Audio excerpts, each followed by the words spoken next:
You're listening to the Flame Walker podcast. Have you been a target of narcissistic abuse? Are you still reeling in pain and shame, trying to understand what happened to you? Why do you feel like your heart has been ripped out? Why does it feel like your soul has been taken from you? Why does it feel like you are the crazy one, while the person who so callously ripped you to shreds, discarded you, dehumanized you, and erased you, goes on as if nothing ever happened? Only one thing has changed for that person: the dance partner. For the narcissist, it's just another day. But for you, you will never be the same. The very fabric of your reality has been destroyed. And you just can't go on, not in the same way. Things are no longer the same. My name's Kaleah, and I've been working in the field of narcissistic abuse for 25 years. I've done massive research, written books, recorded audio hypnosis programs, and worked with thousands of clients to help them move beyond the soul-crushing experience of narcissistic abuse. But what truly allows me to do this work is that I've been through it myself many times. I know what it feels like to be shattered, to lose yourself, to question your worth, your sanity, and even your will to live. I've walked through the darkness and found my way back to the light. And now I walk with others who are ready to find their way back too. What I can tell you, after all my years working with the fallout left behind in the wake of a malignant narcissist, is this. What we call a personality disorder in psychology, I see as something deeper, a spiritual sickness. And until you understand it from that perspective, you may not fully recover. Psychology gives you a list of characteristics: the grandiosity, the superiority, the lack of empathy, the envy, the arrogance. And yes, you can look at someone and say he has those traits, or she must be a narcissist, but knowing the list won't heal you, because none of it helps you recover what was so violently ripped from you. I would like to talk to you about how you can recover. It's not a 3-step process. It's not 10 simple ways. It's a spiritual journey. Now, you don't have to be religious to take a spiritual journey. Spiritual simply means of the spirit. And I will do my best on this podcast to speak in a way that feels safe for all spiritual beliefs. But if my words like spirit, soul, or God are triggering for you, this podcast may not be for you. In the past, I used the term soul rape to describe the experience of narcissistic abuse. And so many people said, that's it. That's what it feels like. A narcissist is someone who is empty inside. It is as if they are disconnected from their soul.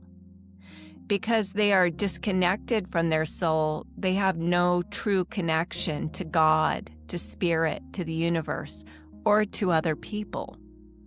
They cannot source energy from within. You must be connected to source to do that.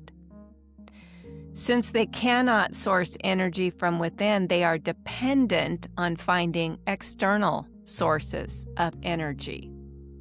They are literally energy vampires, feeding off the life force of others. They can take your life force by drawing your attention, getting you to admire them, adore them, care for them, love them, give them sex, tend to their needs. They can also take your energy through negative ways, getting you angry, getting you to react, getting you to chase them. Anything that gets you emotionally charged.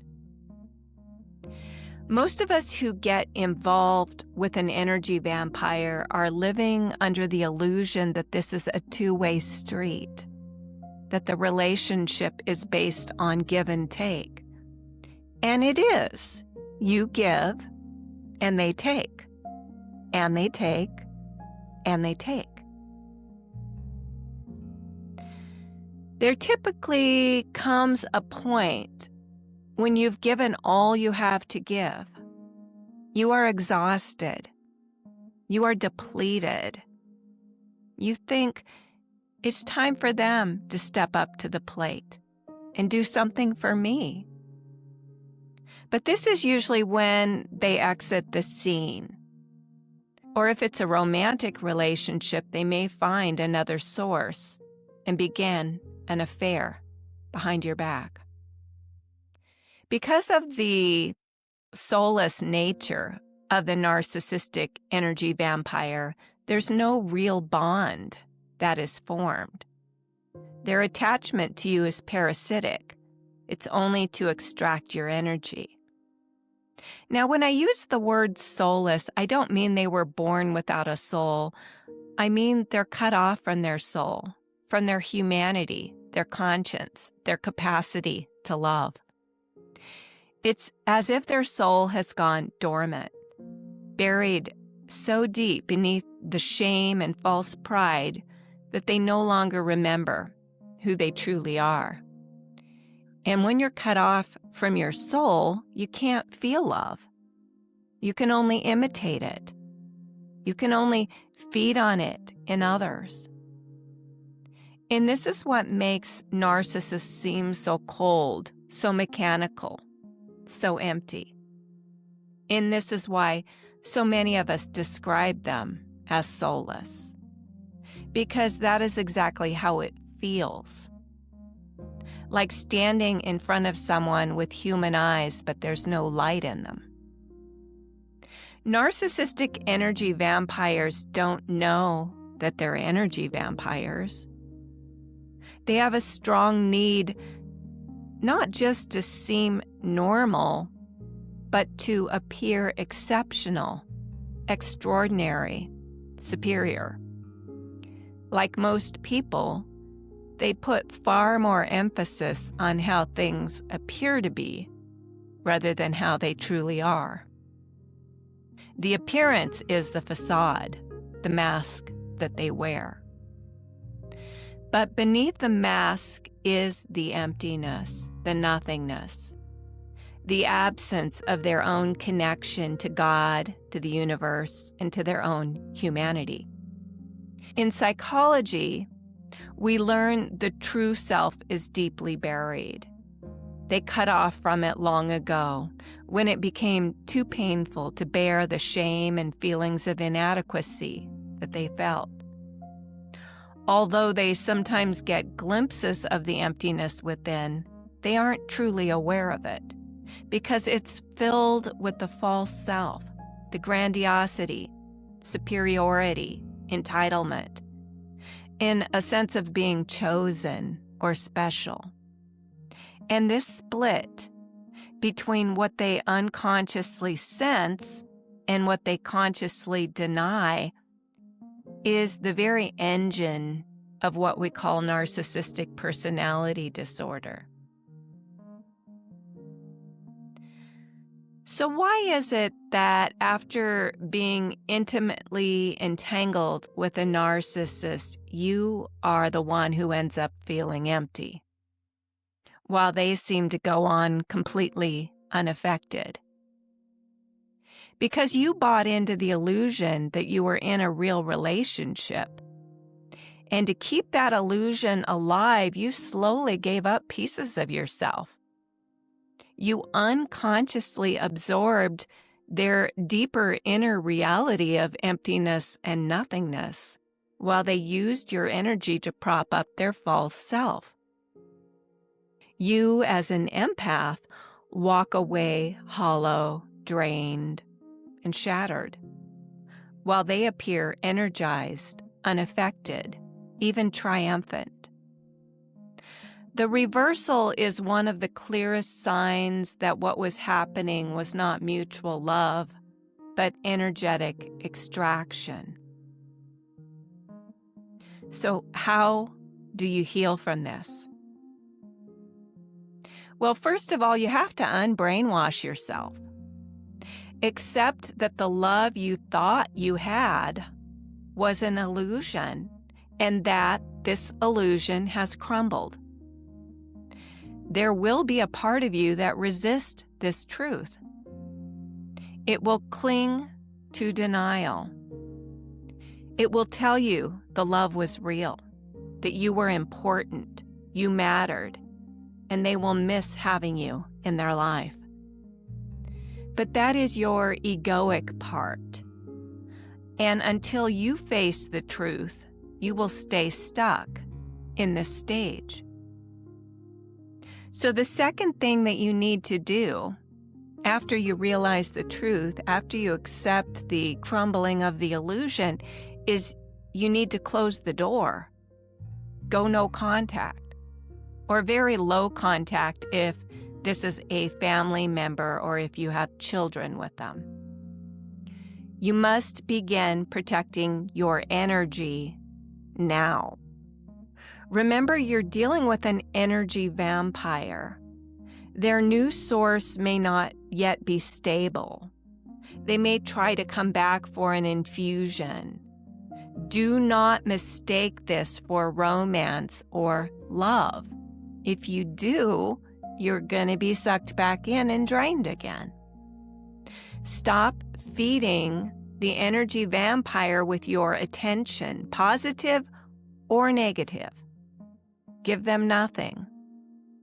The sooner you master this, the sooner you will move on, and the sooner they will move on, meaning they'll stop coming back for your energy because there is none there. Meaning they'll stop coming back for the energy that you're no longer giving.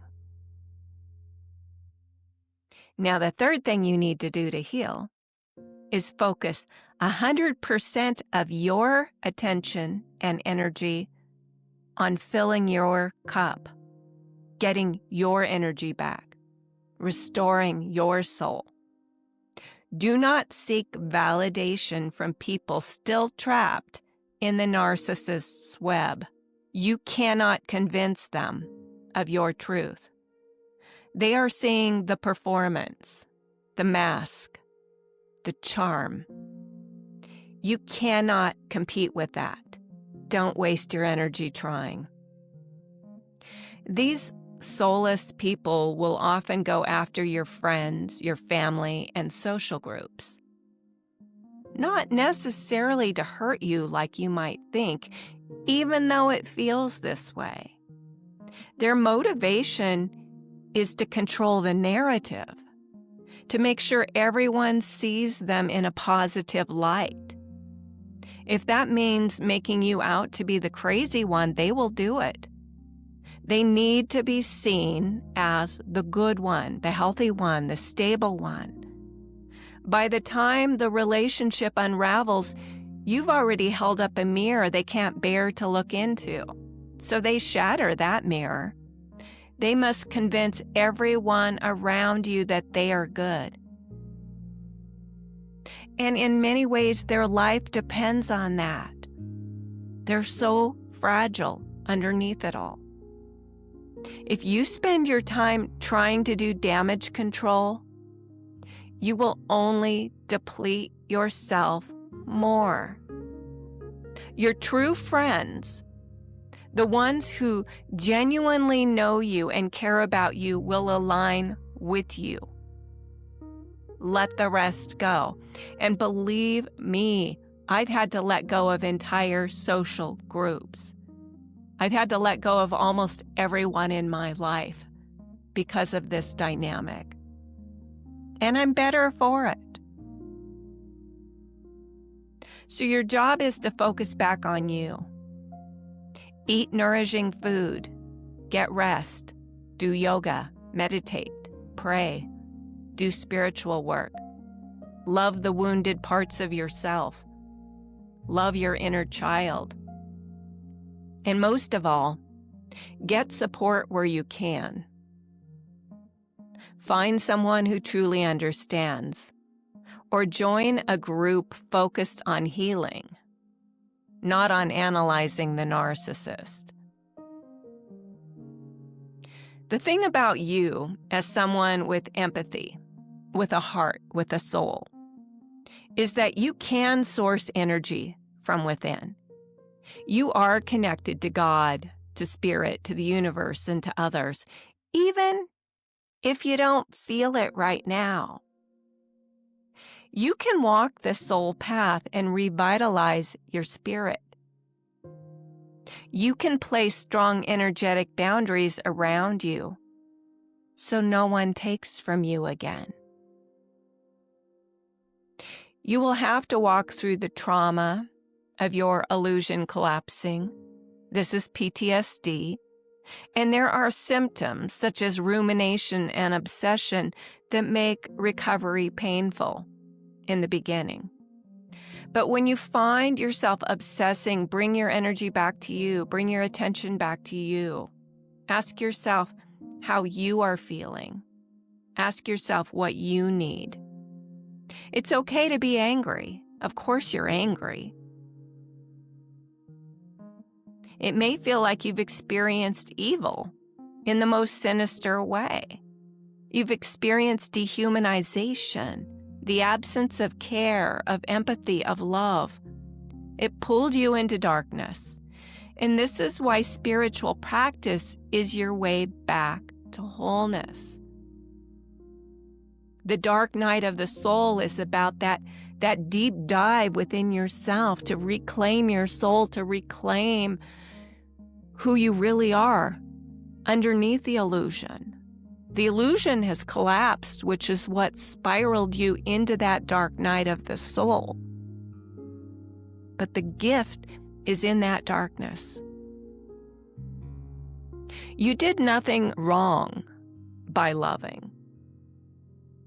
You didn't fail because you opened your heart. You didn't know who you were dealing with. Forgive yourself. It wasn't your fault. They wore a brilliant disguise. It was evil masked as good. What we often call evil is really this: the absence of love, the absence of humanity, an inner void that consumes rather than creates. Now you have seen this void. You know what it feels like. You know the damage it does.